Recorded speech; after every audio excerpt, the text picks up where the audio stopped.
Drone তৈরিতে একের পর এক চমক দেখানো তুরস্কের সাফল্যের ডানায় যুক্ত হলো আরেক বালক। তুর্কি প্রতিরক্ষা সংস্থা আলতিনায়ের একটি সহযোগী প্রতিষ্ঠান দাসাল উন্মোচন করল PUHU C-100 নামে ভারী বৈদ্যুতিক কার্গো ড্রোন। এই ড্রোনটি 100 কেজি পর্যন্ত ওজন নিয়ে আনুভূমিকভাবে উচ্চ গতিতে উঠতে সক্ষম। এর বিশেষত্ব হলো এটি আকাশে থাকা অবস্থায় এর স্বয়ংক্রিয় হুকিং সিস্টেমের মাধ্যমে নির্ধারিত স্থানে মালামাল আনলোড করতে পারে।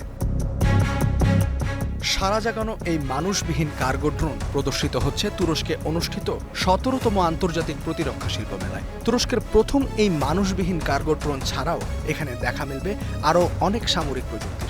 এসবের মধ্যে রয়েছে সামরিক অস্ত্র প্রস্তুতকারক ফার্ম রকেটসানের টাইফুন ব্লক 4 ব্যালিস্টিক মিসাইলের মতো দূরপাল্লার হাইপারসনিক ক্ষেপণাস্ত্র।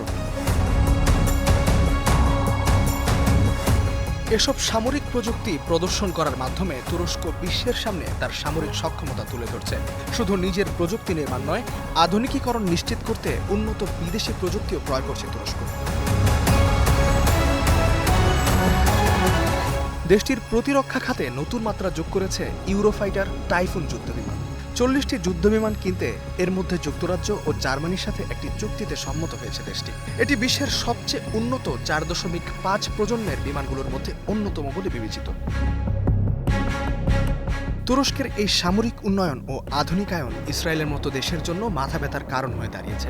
যদিও ইসরায়েলের দাবি ইউরো ফাইটার টাইফুনের সক্ষমতা ইসরায়েলি F-35 যুদ্ধবিমানের চেয়ে কম, তবে তুরস্কের বিমানবহরে টাইফুনের সংযুক্তি অবশ্যই দেশটির সামরিক সক্ষমতা বাড়াবে।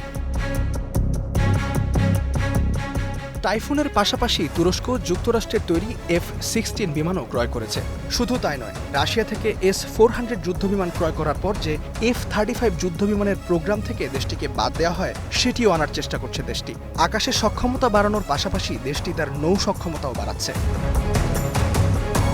ইতোমধ্যেই মধ্যপ্রাচ্যে তুরস্কের নৌবাহিনী সবচেয়ে বড়। এর পাশাপাশি সামরিক শক্তি বৃদ্ধির নতুন সব প্রচেষ্টা জেরুজালেমের জন্য উদ্বেগের। ইউরো ফাইটার বিমান ক্রয়ের চুক্তিটি বাতিল করতে না পারায় ইতোমধ্যে ইসরায়েলের বিরোধী দলের নেতা ইয়ার লাপিড দেশটির সরকারের কঠোর সমালোচনা করেছেন।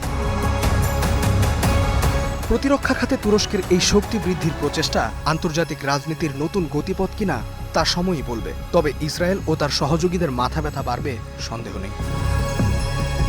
ইস্তেহাদুল মাহমুদ, স্টার নিউজ।